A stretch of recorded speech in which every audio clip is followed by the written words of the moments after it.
Shalom jemaat Tuhan, pada hari ini mari kita siapkan hati kita untuk menghadap Dia. Kita menyembah Dia di dalam kekudusannya. Firman Tuhan di dalam Mazmur 119 ayat 10 dan 11 di sana dikatakan, dengan segenap hatiku aku mencari Engkau, janganlah biarkan aku menyimpang dari perintah-perintah-Mu. Dalam hatiku aku menyimpan janji-Mu, supaya aku jangan berdosa terhadap Engkau. Ibadah pada hari ini kita mulai dengan sebuah pengakuan bahwa pertolongan kita datangnya dari Allah Bapa, Allah Anak, Allah Roh Kudus. Kiranya damai sejahtera Tuhan menyertai kita di dalam ibadah kita pada hari ini. Amin.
Bersama katakan, kasih-Mu bersemi di hatiku, sungguh indah dan mulia.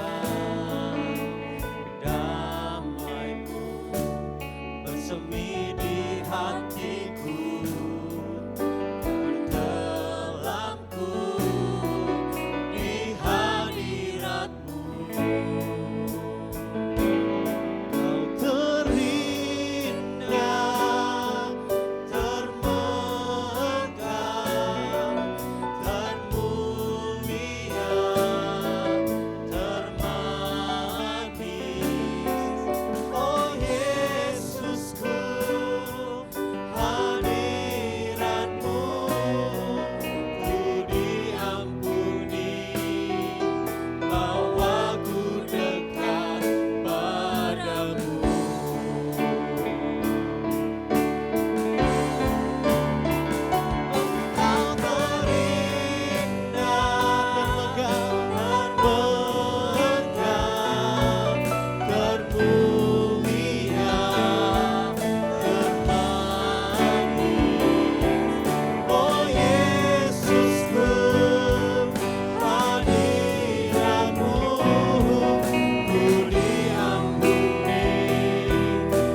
termegah Tuhan. Engkau yang termulia dan termanis di dalam kehidupan kami. Yes, amin. Oh Yesusku, hadirat-Mu ku diampuni, bawa ku dekat padamu.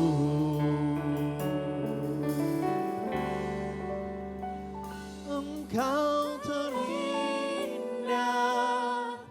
termegah, termulia, termanis.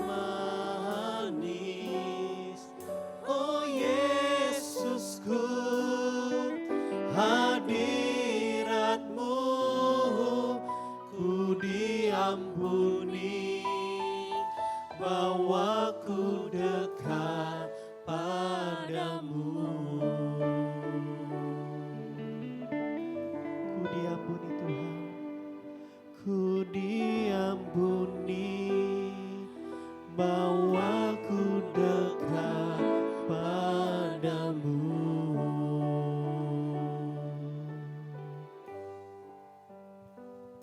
Ketika kami boleh diampuni Tuhan, kesempatan pada pagi hari ini Tuhan, kami mau berdoa di hadapan-Mu. Kami mau membawa seluruh dosa-dosa dan kesalahan kami Tuhan ke hadapan-Mu. Kami tahu kami manusia yang berdosa Tuhan. Tapi karena oleh anugerah-Mu Tuhan, kami boleh diselamatkan. Engkau sendiri yang turun ke dalam dunia untuk menebus dosa-dosa kami Tuhan. Kami bersyukur, bukan karena kuat gagah kami Tuhan, tapi semua karena kemurahan-Mu. Kami mau menyerahkan seluruh dosa-dosa kami Tuhan ke hadapan-Mu Tuhan. Biarlah Engkau sendiri Tuhan yang boleh menyucikan, boleh mengampuni setiap kesalahan kami. Ini doa seruan kami Tuhan, hanya di dalam nama Tuhan Yesus. Jawab syukur dan berdoa. Amin.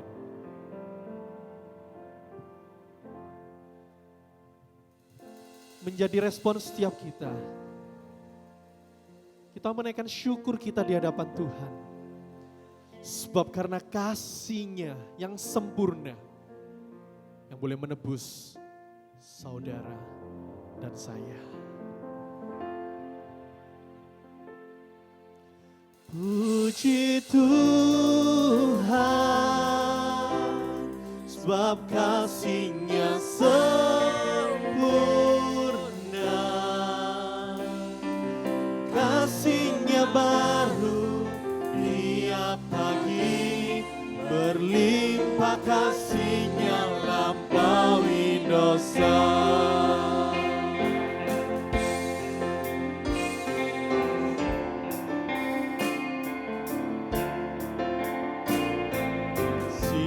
Yang melupakan pelanggaran, walau Maha tahu tak diingatnya.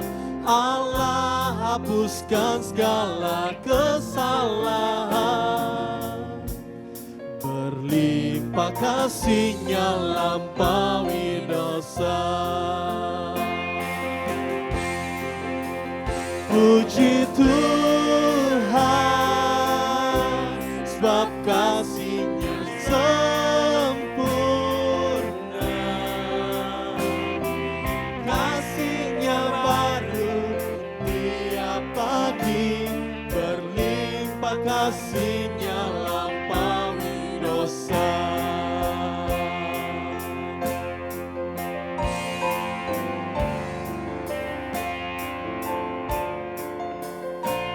Allah sabar saat kita tersesat, lembut Sang Bapa panggil kilap kita, disambutnya yang lelah dan yang jahat, berlimpah kasih-Nya lampaui dosa. Puji Tuhan, puji Tuhan, sebab kasih-Nya sempurna. Kasih-Nya baru tiap pagi, berlimpah kasih-Nya lampaui dosa. Allah curahkan kasih-Nya tanpa batas untuk setiap kita. Semua karena anugerah Tuhan bagi kita. Curahkan kasih tanpa batas, kita ditebuskan oleh darah-Nya. Dulu berhutang, sekarang kita bebas. Berlimpah kasih-Nya lampaui dosa. Sama-sama naikkan puji Tuhan. Oh, Puji Tuhan, sebab kasih-Nya sempurna. Kasih-Nya baru tiap pagi, berlimpah kasih-Nya lampaui dosa. puji Tuhan. Puji Tuhan, sebab kasih-Nya sempurna. Kasih-Nya baru tiap pagi, berlimpah kasih-Nya lampaui dosa. Berlimpah kasih-Nya lampaui dosa. Ketika kita setiap orang yang percaya kita boleh ditebus oleh karena kasih karunia daripada Tuhan sendiri. Pada kesempatan hari ini saya mengajak setiap kita untuk kita boleh memuji Tuhan. Kita mau bersorak-sorai. Kita mau sambut Sang Raja kita, Sang Raja mulia. Yesus namanya. Mari bersuka cita bersama.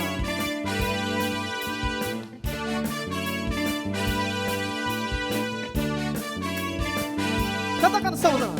Mari kita sambut Sang Raja.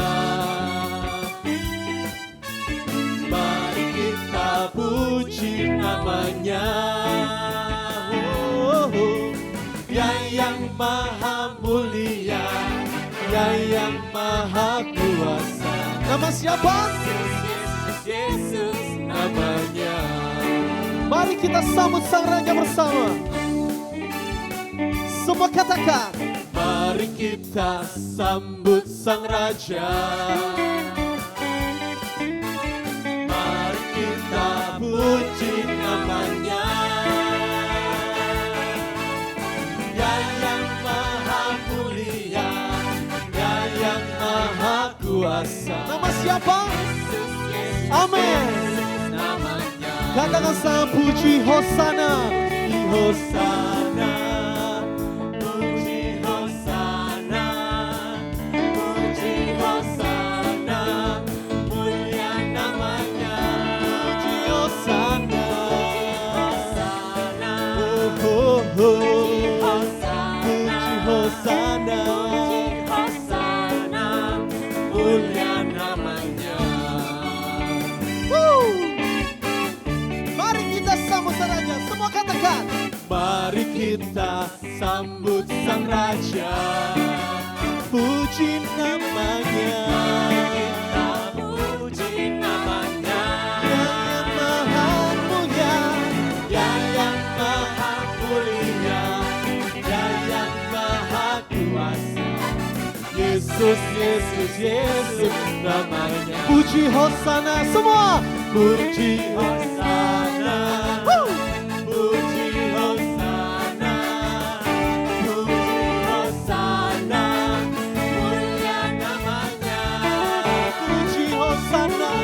Hosana, puji Hosana, puji Hosana, mulia nama-Nya. Puji Hosana. Puji Hosana. Semua tangan di atas, come on. Puji Hosana, Amin. puji Hosana, mulia nama-Nya. Puji Hosana, come on. Puji Hosana,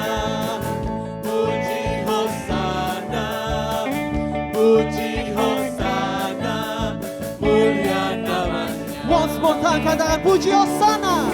Hosana, Haleluya. Hosana, puji Hosana, mulia namanya. Puji Hosana. Hosana, Oh, oh, oh. Hosana, Puji Hosana. Hosana, mulia namanya. Mulia namanya. Mulia namanya. Nama di atas segala nama, dialah Yesus Kristus Tuhan. Kesempatan pada hari ini kita mau mendengarkan kebenaran firman Tuhan. Biarlah melalui pujian akan kita agungkan, kita naikkan. Mengingatkan kembali setiap kita, siapa Tuhan yang kita kenal.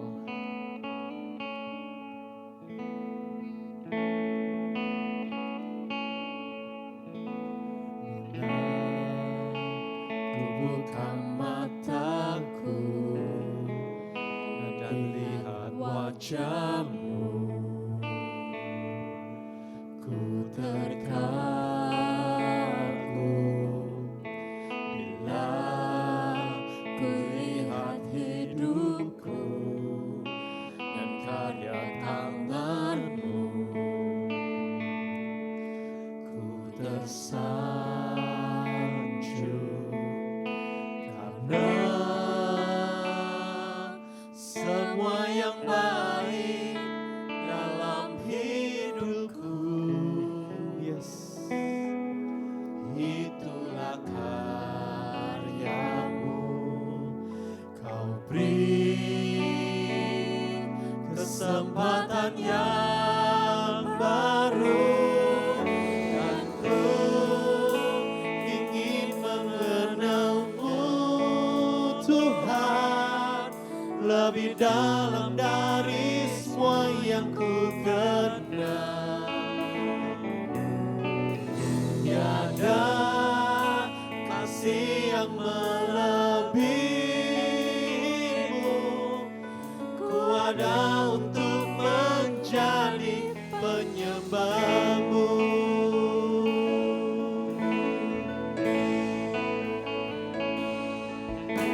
Bila ku buka mataku dan lihat wajah-Mu, ku terkagum bila ku lihat hidupku dan karya tangan-Mu. Ku tersanjung karena semua yang baik dalam hidupku. Itu karya-Mu Tuhan. Itulah karya-Mu. Kau beri kesempatan yang baru, dan ku ingin mengenal-Mu, Tuhan, lebih dalam dari semua yang ku kenal. Tiada kasih yang melebihi-Mu. Ku ada untuk menjadi penyembah-Mu, dan ku ingin mengenal-Mu, Tuhan, lebih dalam dari semua yang ku. Ini komitmen kami Tuhan, ini kerinduan kami Tuhan. Tiada kasih yang melebihi-Mu. Ku ada untuk menjadi penyembah-Mu.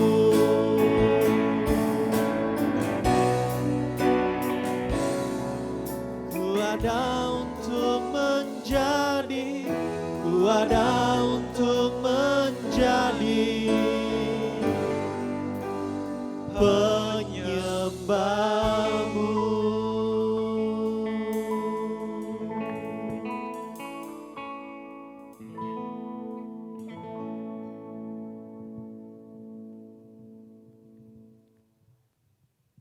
Kita ada di sini memang untuk menjadi penyembah-penyembah Tuhan. Dan tidak ada hal yang lebih indah, hal yang lebih baik yang dapat kita lakukan kecuali kita duduk diam di hadapan Tuhan. Dan ketika kita mendengarkan firman Tuhan, maka apa yang kita lakukan ini akan membuat pengenalan kita akan Tuhan lebih dalam lagi. Saya ingin mengajak Bapak, Ibu, Saudara semua untuk membaca bagian firman Tuhan yang hari ini akan kita renungkan dari Wahyu pasal yang kedua ayat 1 sampai dengan 7. Sebelum kita membaca firman Tuhan ini, kita akan berdoa lebih dahulu. Bapa yang di sorga, Allah yang kami sembah dan kami muliakan di dalam nama Tuhan Yesus Kristus. Kami tahu ya Tuhan, Engkau rindu akan kami. Demikian juga ya Tuhan, bangunkanlah kerinduan kami akan Engkau. Dan saat ini ya Tuhan, kami ingin menanggapi panggilan Tuhan. Kami ingin lebih mengenal Tuhan dan biarlah firman-Mu yang akan kami renungkan bersama dapat membuat pengenalan kami akan Tuhan lebih dalam lagi. Kami mengetahui isi hati Tuhan, kami mengetahui kehendak Tuhan atas hidup kami. Kami menyerahkan waktu ini Tuhan di dalam tangan-Mu, kuduskan, sucikan kami, supaya kami dapat betul-betul mendengar suara-Mu. Di dalam nama Tuhan Yesus Kristus kami berdoa. Amin. Bapak, Ibu, Saudara yang kasih Tuhan, mari silahkan memperhatikan Alkitabnya masing-masing. Saya akan membacakannya dari Wahyu pasal yang kedua ayat 1 sampai 7. Demikian firman Tuhan kepada jemaat di Efesus. Tuliskanlah kepada malaikat jemaat di Efesus, inilah firman dari Dia yang memegang ketujuh bintang di tangan kanannya dan berjalan di antara ketujuh kaki dian emas itu. Aku tahu segala pekerjaanmu, baik jerih payahmu maupun ketekunanmu. Aku tahu bahwa engkau tidak dapat sabar terhadap orang-orang jahat, bahwa engkau telah mencobai mereka yang menyebut dirinya rasul, tetapi yang sebenarnya tidak demikian, bahwa engkau telah mendapati mereka pendusta, dan engkau tetap sabar dan menderita oleh karena namaku, dan engkau tidak mengenal lelah. Namun demikian aku mencela engkau, karena engkau telah meninggalkan kasih-Mu yang semula. Sebab itu, ingatlah betapa dalamnya engkau telah jatuh. Bertobatlah dan lakukanlah lagi apa yang semula engkau lakukan. Jika tidak demikian, aku akan datang kepadamu dan aku akan mengambil kaki dianmu dari tempatnya, jikalau engkau tidak bertobat. Tetapi ini yang ada padamu, yaitu engkau membenci segala perbuatan pengikut-pengikut Nikolaus yang juga kubenci. Siapa bertelinga, hendaklah ia mendengarkan apa yang dikatakan Roh kepada jemaat-jemaat. Barang siapa menang, dia akan kuberi makan dari pohon kehidupan yang ada di taman Firdaus Allah. Demikian pembacaan firman Tuhan pada saat ini. Berbahagialah setiap kita yang mendengar dan melakukan firman Tuhan. Saudara yang kekasih, kita saat ini sama-sama berada di dalam kondisi yang kita tahu bahwa saat ini saat yang susah. Ya. Adanya virus COVID ini yang menyebar dari Wuhan sampai ke seluruh dunia termasuk Indonesia akan tercatat di dalam sejarah. Bapak Ibu yang dikasih Tuhan, ini bukan kali pertama sejarah mencatat adanya wabah ya, yang mendunia. Kalau kita membuka catatan sejarah di waktu yang lampau, saudara akan menemukan banyak wabah-wabah yang muncul di dalam dunia ini. Bahkan sebelum Masehi pun sudah ada. Saudara, ada cacar di Yunani tahun 430 sebelum Masehi. Dan wabah ini menewaskan 30.000 orang di Athena. Saudara bayangkan pada zaman itu orang kan gak sepadat sekarang. Ya, 30.000, hampir mungkin setengah kota atau sepertiga kota mereka meninggal karena wabah cacar ini. Lalu di tahun 541 di Timur Tengah itu ada wabah Justinian. Ya, Justinian ini memakan korban 50 juta jiwa di seluruh Timur Tengah. Luar biasa, dahsyat sekali. Lalu ada Great Plague. Ya, Great Plague itu tahun 1334 di London. Korbannya 100.000 orang di London saja, saudara. Dan flu Spanyol tahun 1918 hingga 1919. 1 tahun flu Spanyol ini mewabah dan memakan korban 50 juta di seluruh dunia. Saudara bayangkan, ya, begitu banyaknya, dan kita sekarang ini tengah menghadapi pandemi ya, yang saya tahu ya, kalau tercatat mungkin sekitar sekarang ini sudah memakan korban lebih dari 500.000 orang di seluruh dunia meninggal. Saudaraku, ini akan menjadi catatan sejarah. Saudara suka sejarah? Kalau saudara suka, baiklah kita bicarain sejarah ya. Tapi nggak usah yang kelam-kelam begini, nggak usah yang susah-susah. Kita bicara sejarah yang ringan ya. Sejarah yang kita tahu mungkin dapat menambah wawasan kita, pengetahuan kita tentang budaya bangsa kita. Saudaraku, salah satu peninggalan sejarah yang tertua di Indonesia itu adalah prasasti. Ya, prasasti itu satu tugu, ya, sebuah batu yang diukir khusus. Batu itu bentuknya tertentu, ya, dan di atas batu itu juga diukir tulisan-tulisan.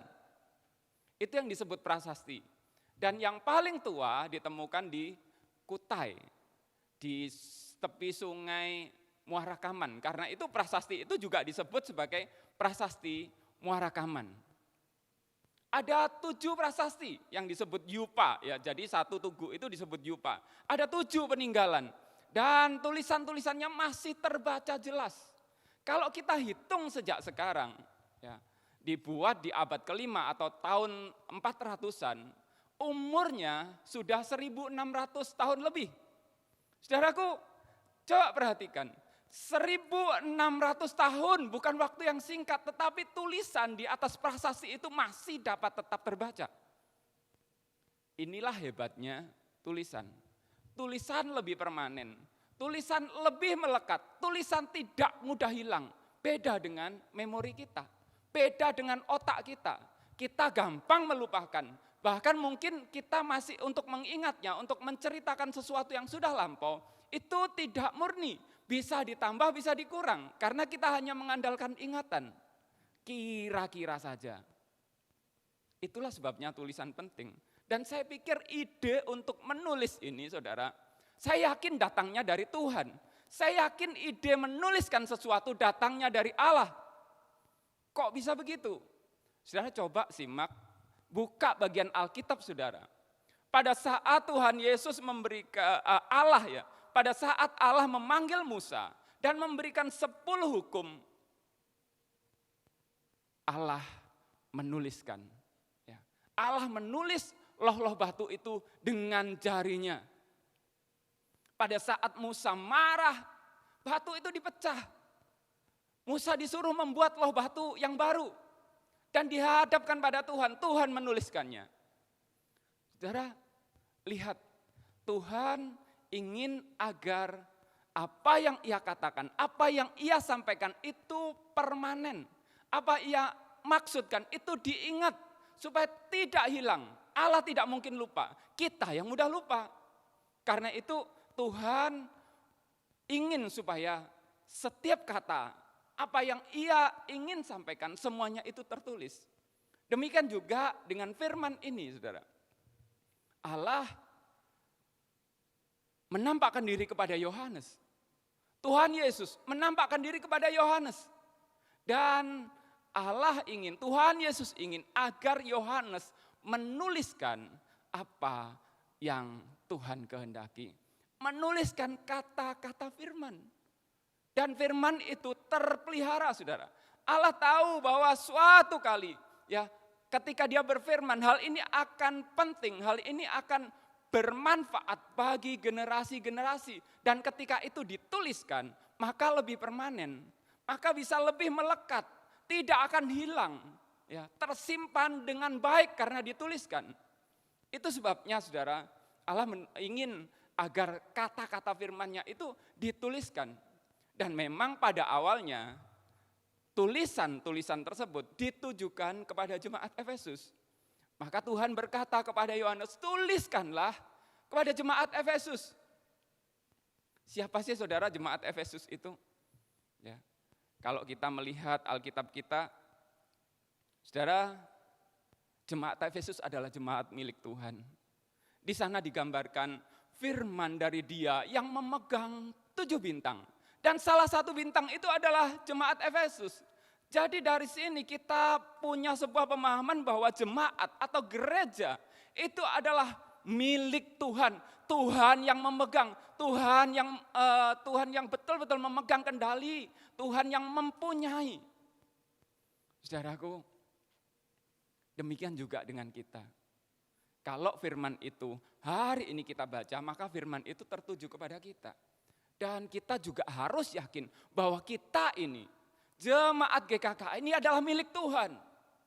Tuhan yang memelihara kita, Tuhan yang menjaga kita, Tuhan yang menaungi kita. Kita harus yakin ini. Sampai saat ini, Tuhan tetap memiliki jemaatnya. Tuhan memegang erat, Tuhan tidak akan melepaskannya. Kecuali saudara, jemaat itu tidak mau dipegang lagi oleh Tuhan. Tetapi Tuhan itu setia, Tuhan setia. Dan apa yang Tuhan ingin tuliskan kepada jemaat Efesus?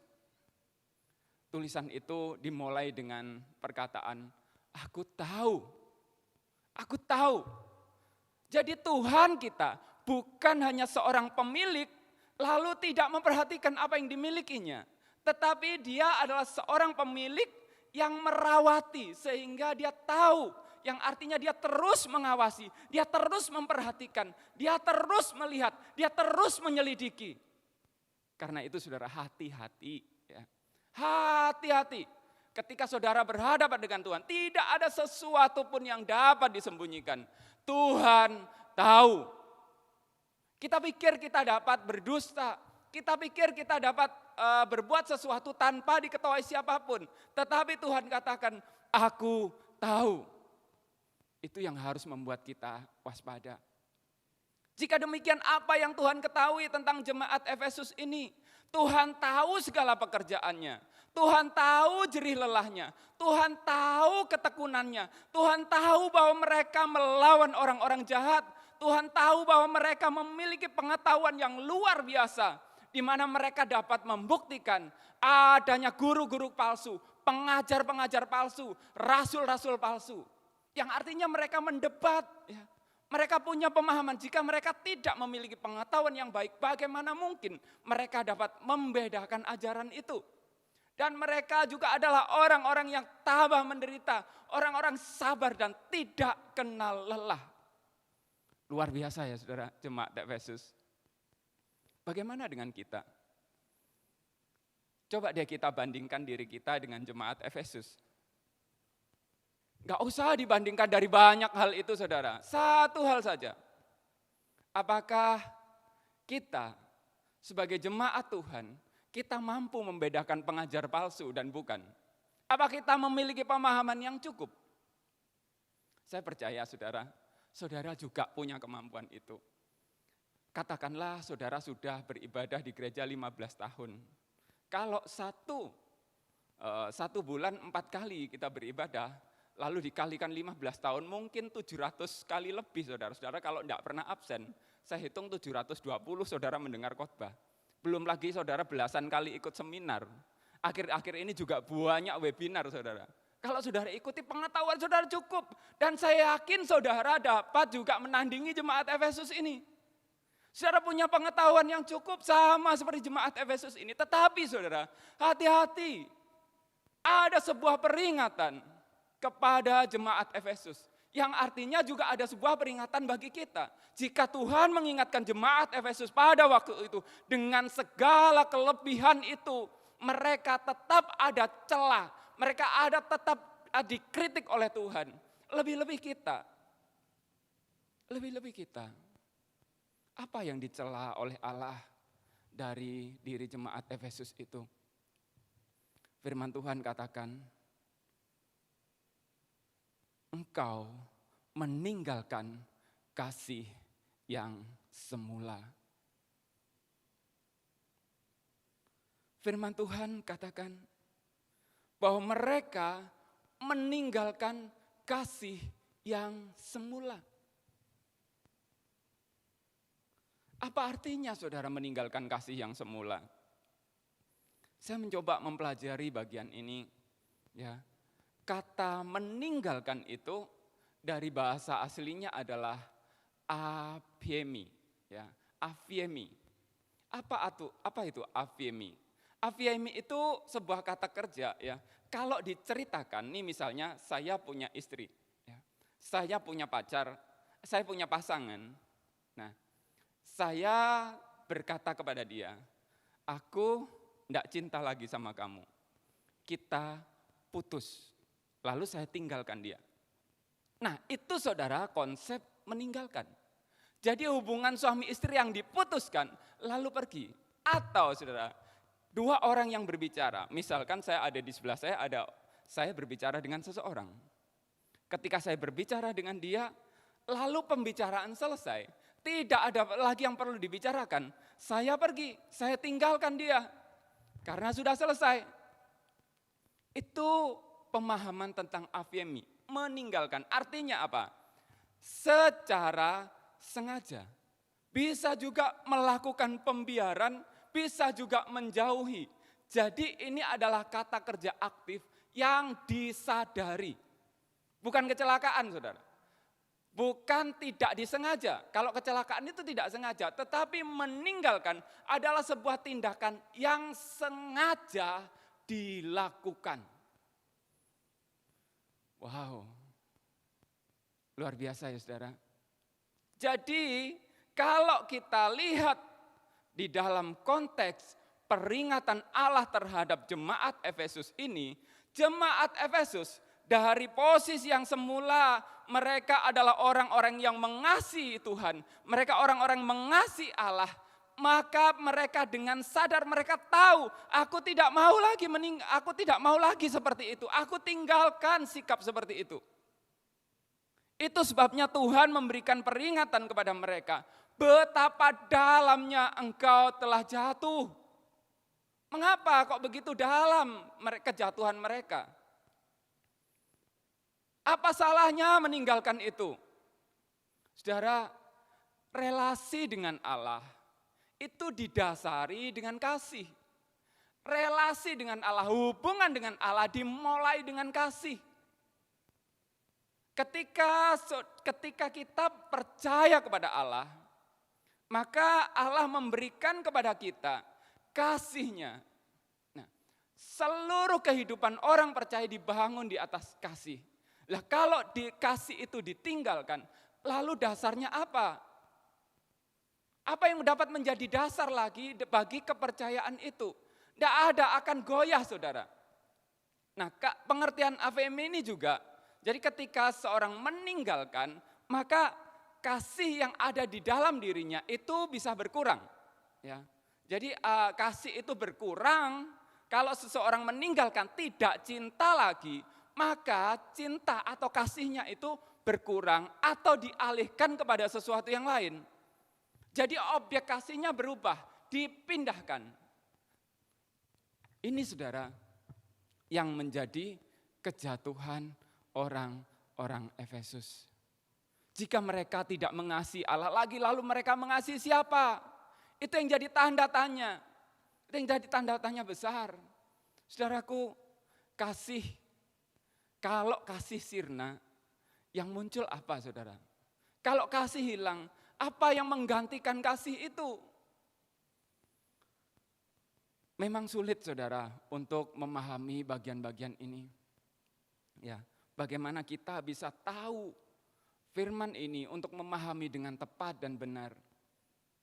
Saya kira saudara, apabila kita melihat pasal yang bagian belakang saudara, kita akan tahu saudara, bagaimana kejatuhan orang-orang Efesus ini teramat dalam.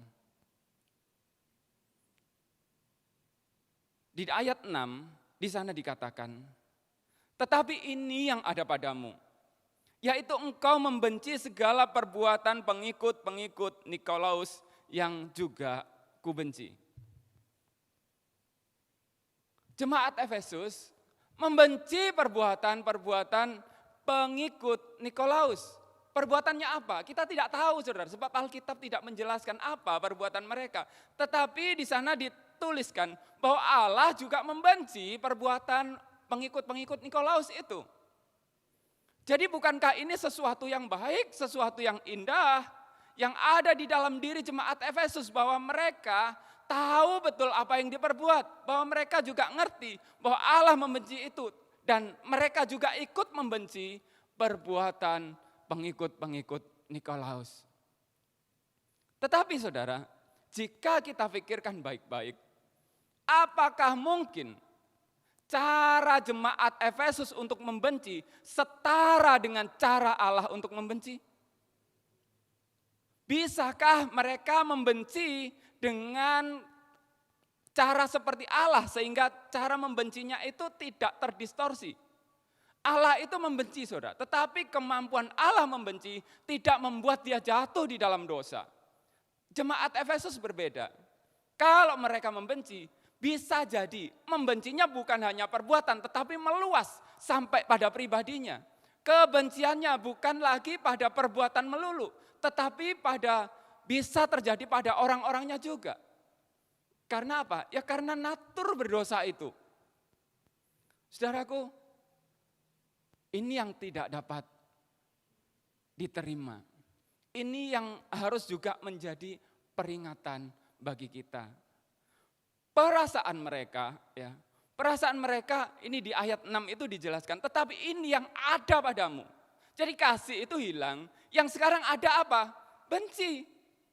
Jadi cinta dan benci, cinta yang ada digantikan oleh benci. Kasih yang ada digantikan oleh kebencian. Saudara, kasih dan kebencian itu seperti dua kutub yang berlawanan. Ya. Di sana kasih, di sini kebencian. Berbeda, tidak mungkin bertemu. Kasih ada, kebencian sirna. Kebencian hadir, kasih menyingkir. Ya. Saya ulang ya, saudara. Kasih ada, kebencian sirna. Kebencian hadir, kasih menyingkir. Nah, ini adalah jadi cinta yang ada di dalam diri mereka, kasih yang semula ada di dalam diri mereka, sekarang berganti menjadi perasaan benci. Nah, bagaimana sih kasih yang semula mengasihi kok bisa sekarang jadi benci? Saudara, kita belajar tentang cinta ya. Kita belajar tentang cinta. Nah, saudara yang sudah menikah atau yang sudah pacaran pasti tahu apa itu jatuh cinta. Dan mengapa saudara kok jatuh cinta pada orang-orang yang saudara pilih itu? Pasangan-pasangan yang ada pada saudara, mengapa kok saudara mencintai mereka? Awalnya begini, saudara. Ya, awalnya begini. Seorang dapat mengasihi, seorang dapat mencintai itu karena dia dapat melihat kesamaan. Ya, kesamaan baik itu harapan, impian, maupun hal-hal yang lain. Akan ada banyak kesamaan-kesamaan yang ditentukan, ya, yang ditemukan di dalam diri orang tersebut sehingga dia suka, sehingga awalnya suka lalu menumbuhkan benih-benih cinta. Semakin banyak persamaan, semakin mudah mencintai. Semakin banyak perbedaan, semakin mudah membenci.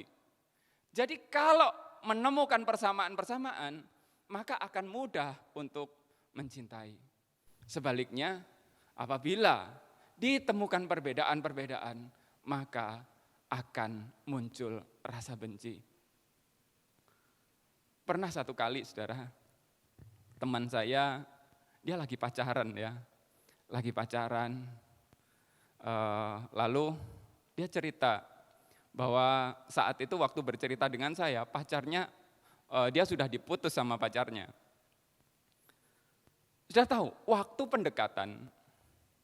pendekatan si cowoknya ini, teman saya ini yang ngomong ini cewek, saudara. Si cowoknya ini bicara pada cewek ini, pada teman saya itu, aku suka sama kamu. Kenapa kamu suka sama aku? Si ceweknya memancing, saudara. Kan kita banyak perbedaan. Si cowok bilang, perbedaan itu akan saling melengkapi. Saudara, hati si cewek ini berbunga, maka mereka jadi. Mereka berpacaran sekian lama. Dan satu kali, saudara, mereka bertengkar dan putus. Saudara tahu apa yang dikatakan cowoknya? Terlalu banyak perbedaan di antara kita, udah putus aja. Saudara lihat ya, putusnya diawali dengan menemukan begitu banyak perbedaan. Itu sebabnya saudara, ya kasus-kasus kekerasan ras ya yang terjadi itu karena perbedaan-perbedaan. Mereka membenci orang yang berbeda. Demikian juga jemaat Efesus ini. Saya membayangkan pada saat mereka pertama kali menerima Tuhan, Tuhan memberikan di dalam diri mereka kasih. Tuhan memberikan cinta kepada mereka. Dan kasih Allah ini membuat mereka serupa dengan Allah. Dan mereka menemukan kesamaan-kesamaan dirinya dengan Tuhan. Sehingga mereka mengasihi Tuhan. Dan ketika mengasihi Tuhan, dia mengasihi juga yang Tuhan kasihi. Nah, seiring perjalanan waktu, saudara, keinginan mereka kasih mereka yang besar kepada Tuhan, itu mendorong mereka untuk lebih mengenal Tuhan. Maka mereka belajar tentang Tuhan. Mereka belajar. Setelah pengetahuan mereka bertambah, setelah mereka mengerti banyak, tahu banyak, saudara, mereka mulai melihat orang lain. Pengetahuanmu cuma segitu. Mereka lalu membandingkan, kamu tidak sama aku. Mulai muncul kesombongan, mulai muncul keangkuhan, mulai muncul rasa paling benar. Itu sebabnya saudara, jadi mereka mulai meninggalkan kasih. Mereka mungkin mereka banyak berdebat dengan pengikut jemaat Nikolaus itu. Mereka beradu argumen. Dan ketika mereka mendengar khotbah-khotbah yang mereka lihat adalah salahnya, saudara. Mereka tidak melihat kebenaran-kebenaran. Mereka sudah tidak lagi mampu melihat kebenaran. Yang mereka kasih bukan lagi Allah, tetapi pengetahuan. Itu yang menjauhkan mereka dari Allah, menjauhkan mereka dari Tuhan. Kasih dari pribadi pada Allah bergeser pada mencari pengetahuan lebih dan lebih lagi. Untuk memuaskan hasratnya kepada pengetahuan. Mereka mencintai itu. Sehingga perbedaan dengan Tuhan semakin nyata. Dan mereka juga mulai membenci Tuhan. Jauh dari Tuhan. Itu sebabnya Tuhan katakan, bertobatlah. Betapa dalamnya engkau telah jatuh. Jadi kejatuhan itu ada tingkat-tingkatannya, saudara. Ya. Sebab ternyata kalau kita baca di jemaat-jemaat yang lain, saudara, ada yang tidak diperingatkan Tuhan, ada yang diperingatkan ringan. Dan mereka ini jatuhnya begitu dalamnya mereka telah jatuh. Saudara, jika Tuhan memberikan peringatan kepada jemaat Efesus itu, bisa jadi peringatan yang sama Tuhan nyatakan kepada kita. Kita juga harus waspada. Ketika kasih kita kepada Allah sudah bergeser, sudah berganti kepada yang lain. Jika kita bukan lagi mengejar pribadi Allah, kita mengejar pengetahuan akan Allah saja. Saudaraku, kita harus waspada. Mungkin kita sudah mulai jauh dari Tuhan. Ketika nyanyian pujian tidak lagi menggugah perasaan, mungkin saudara, kita sudah mulai jauh dari Tuhan. Ketika firman Tuhan bukan lagi sebuah kerinduan, melainkan menjadi huruf-huruf mati yang membosankan, mungkin saudara, kita sudah mulai jauh dari Tuhan.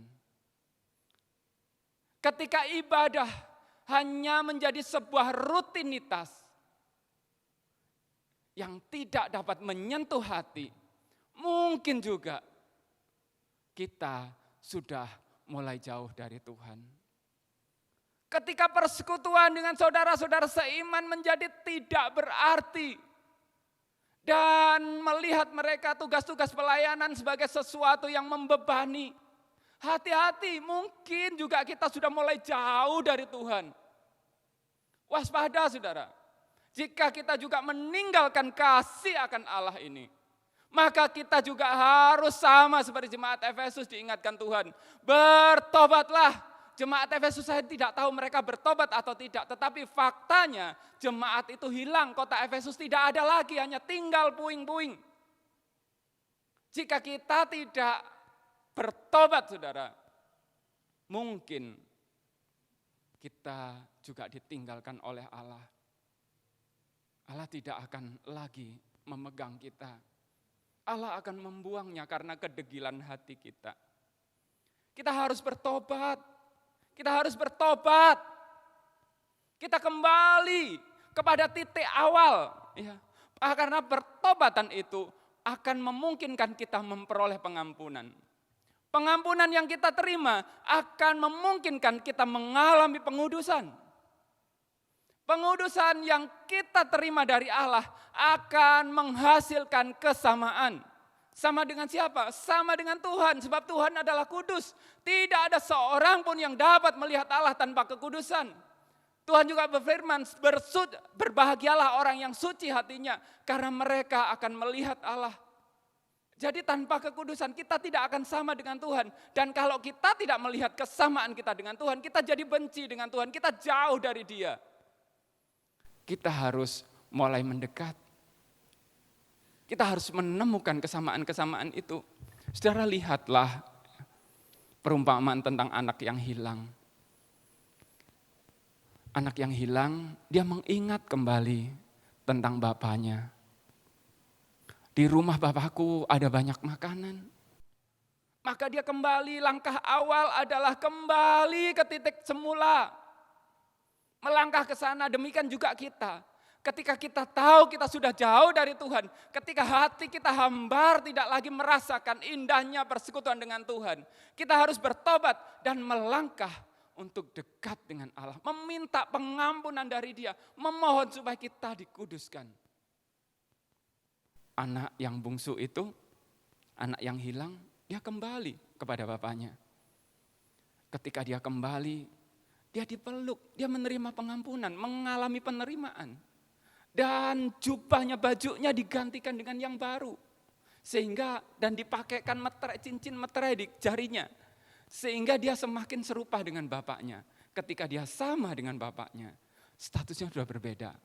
Dia menyayangi, mencintai bapaknya. Demikian juga kita. Ketika kita tahu, ya saudaraku, kita harus bertobat. Tanpa pertobatan, kita tidak akan dapat mengasihi Tuhan. Pertobatan adalah langkah awal. Dan saya berdoa, jika kita sudah jauh dari Tuhan, jika kita sudah meninggalkan kasih semula itu, maka kita harus berpaling. Kita harus berbalik kembali kepada Dia. Kita harus mendekat lagi kepada Dia.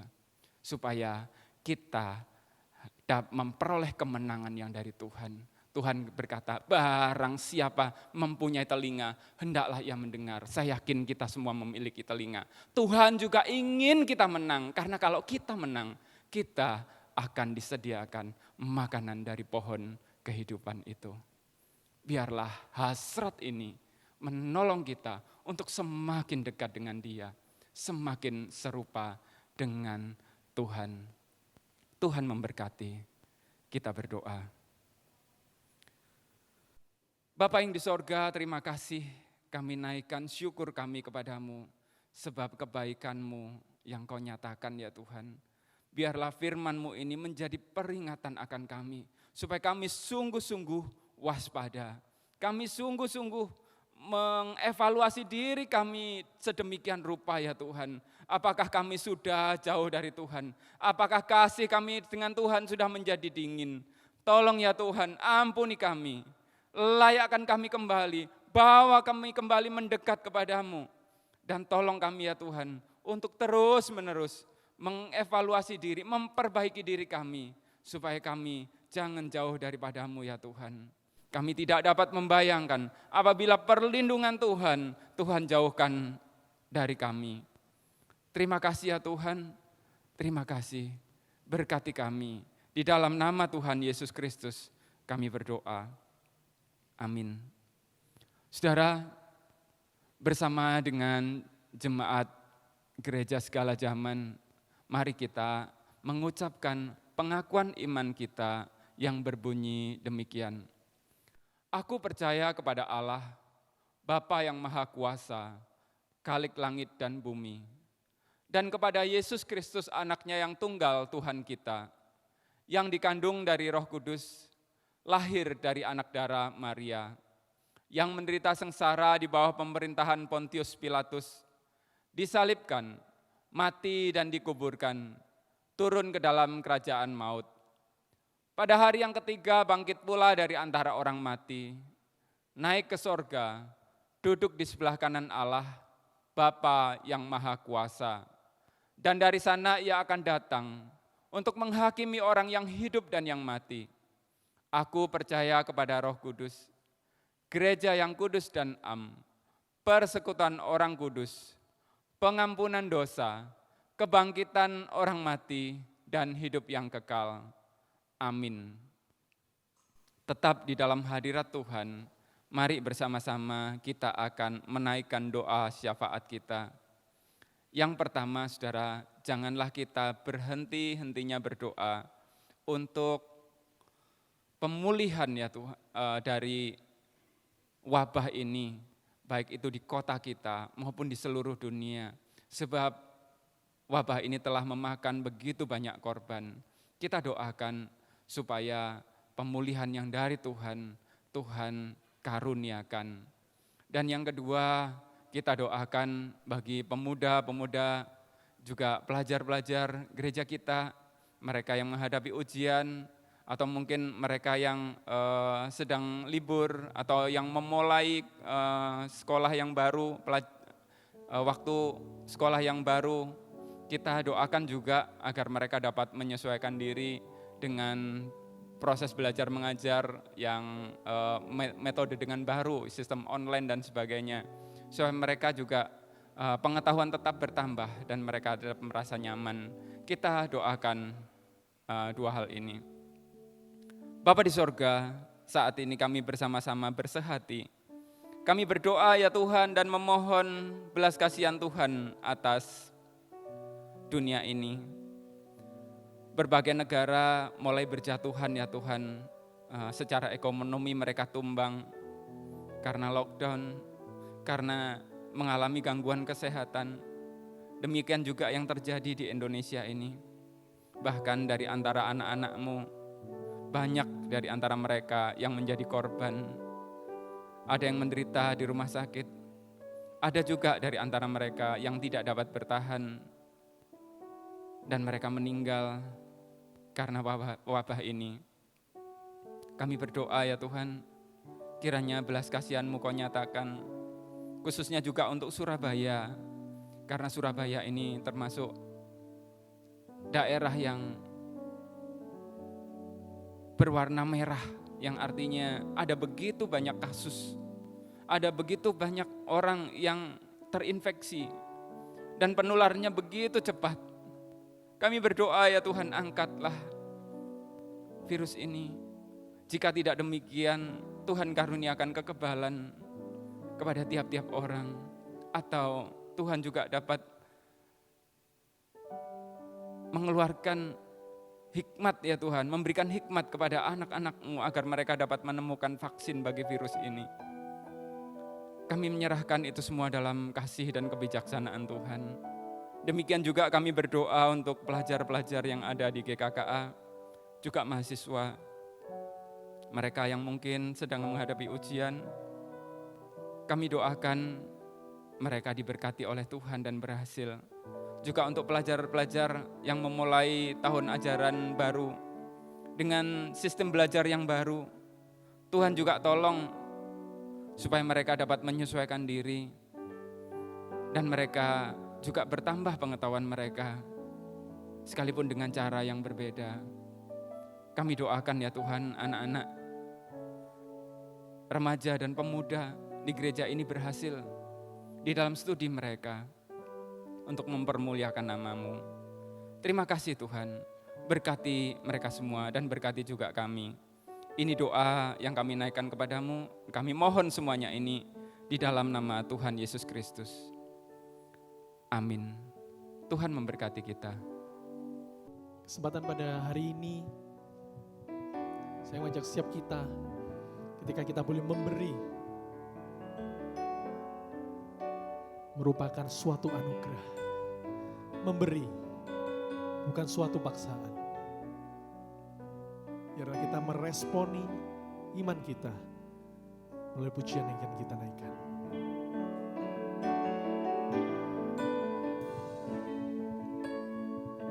Bagi Yesus ku serahkan hidupku seluruhnya, hati dan perbuatanku pun waktuku miliknya. Bagi Yesus semuanya, pun waktuku miliknya. Bagi Yesus semuanya, pun waktuku miliknya. Tanganku kerja bagimu.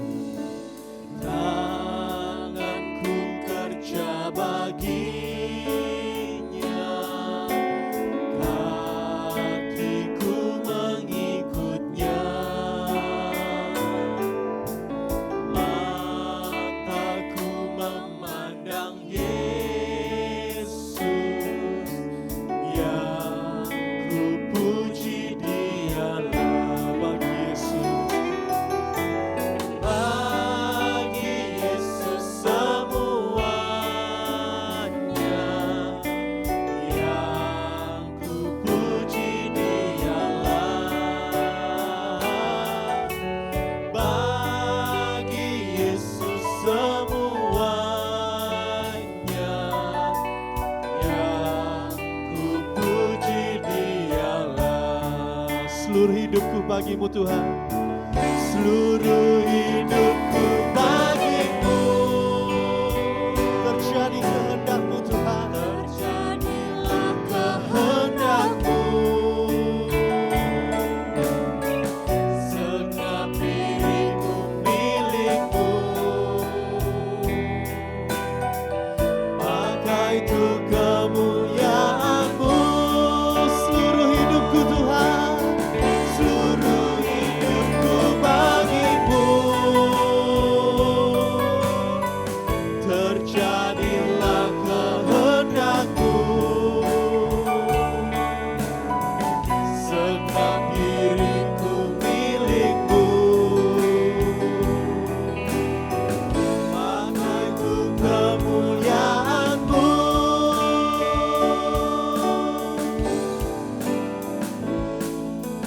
Oh, betapa mengagumkan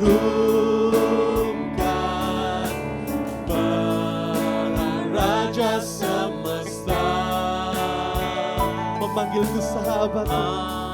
memanggilku sahabat, aku dilindunginya. Bagi Yesus. Bagi Yesus semuanya, aku dilindunginya. Bagi Yesus semuanya,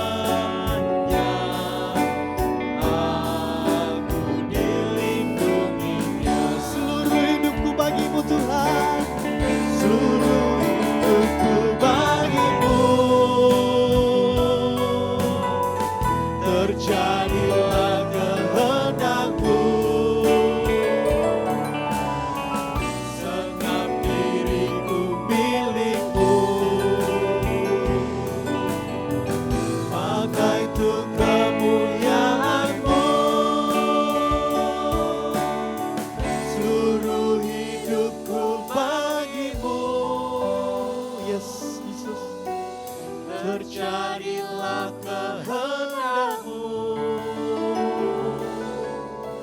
Segenap diriku milik-Mu, pakai untuk kemuliaan-Mu. Ya Tuhan, terima kasih Tuhan, Kau telah berikan kami kesempatan memberikan persembahan ini untuk menyatakan rasa syukur kami Tuhan kepadamu.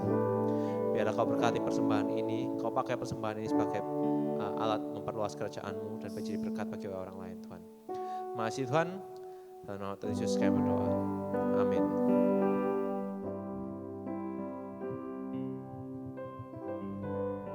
Sebelum kita akan mengakhiri ibadah kita pada pagi hari ini, di dalam Roma 12 ayat ke-12 dikatakan, bersukacitalah dalam pengharapan, sabarlah dalam kesesakan, dan bertekunlah dalam doa.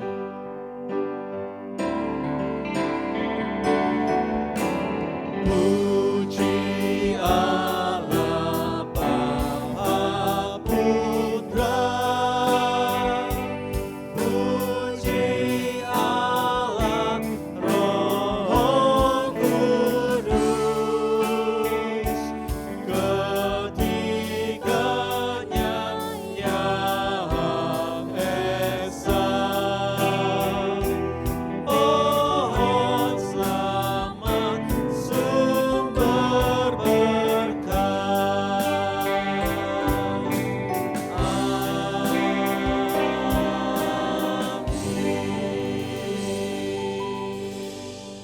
Saudaraku yang dikasihi oleh Tuhan, saat ini arahkanlah dirimu di hadapan Tuhan dan terimalah berkat-Nya. Tuhan memberkati dan melindungi engkau. Tuhan menyinari engkau dengan wajah-Nya dan memberi engkau kasih karunia. Tuhan menghadapkan wajah-Nya kepadamu dan memberi engkau damai sejahtera.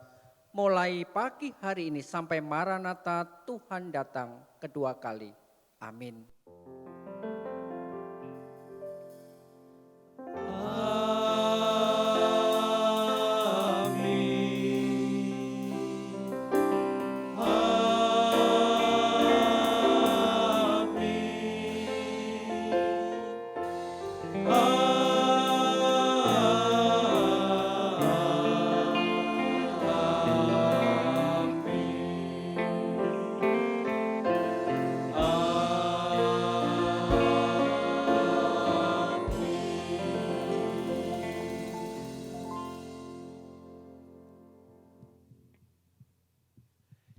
Ibadah warga hari ini telah usai, dan jangan lupa setelah ini ada beberapa pengumuman yang bisa Bapak Ibu saksikan melalui slide berikut ini. Sampai jumpa lagi, Tuhan Yesus memberkati.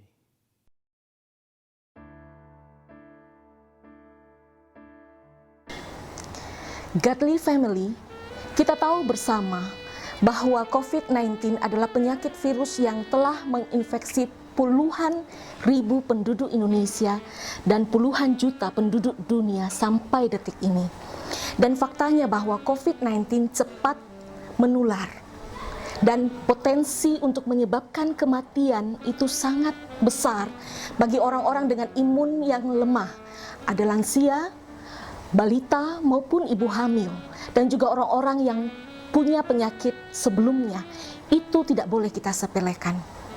Obat dan vaksin masih sementara dalam penelitian. Oleh karena itu kita membutuhkan imun yang kuat untuk menghadapi virus ini. Marilah kita menjadi bagian pemutus rantai penularan dengan cara kita dukung dan lakukan protokol kesehatan yang dianjurkan pemerintah. Pakai masker, jaga jarak yang aman, sering cuci tangan dengan air mengalir dan sabun. Jagalah kesehatan tubuh dengan melakukan perilaku hidup bersih yang sehat dan seimbang. Bila kita mengalami gejala COVID, jangan pernah takut untuk terbuka, sebab itu akan melindungi diri kita, keluarga, dan orang yang kontak dengan kita. Ingatlah, COVID bukan penyakit aib. Dengan kita terbuka, itu akan membantu diri kita sendiri dan juga sesama kita. Gereja kita melalui tim peduli COVID-19 akan siap membantu kita memberikan arahan, petunjuk, dan mencari solusi bersama untuk mengatasi keadaan ini. Saya mengajak kita semua bergandengan tangan, kita saling peduli, saling memperhatikan, menopang di dalam doa, dan memberikan bantuan bagi keluarga yang terpapar COVID. Dan bagi kita maupun keluarga kita yang terpapar COVID, sekali lagi, jangan takut. Mari kita menyampaikan seluruh gejala dengan jujur, dan itu akan mencegah proses lebih berat di kemudian hari. Patuhi protokol pemerintah selama masa isolasi mandiri. Info di Jawa Timur sampai saat ini, rumah sakit, ICU, semua penuh. Dan rumah sakit swasta tidak semua menerima pasien COVID, dan itu juga biayanya sangat besar. Oleh karena itu, mencegah akan selalu lebih baik daripada mengobati. Cegah jangan sampai kita sakit, dan ketika kita sakit, kita cegah jangan sampai menjadi berat. Anda dan saya tidak kebal terhadap COVID-19. Marilah kita bersama-sama memutus mata rantai penularan COVID ini. Mulai dari diri kita sendiri, dari keluarga kita, dari komunitas kita, gereja kita. Bersama kita bisa.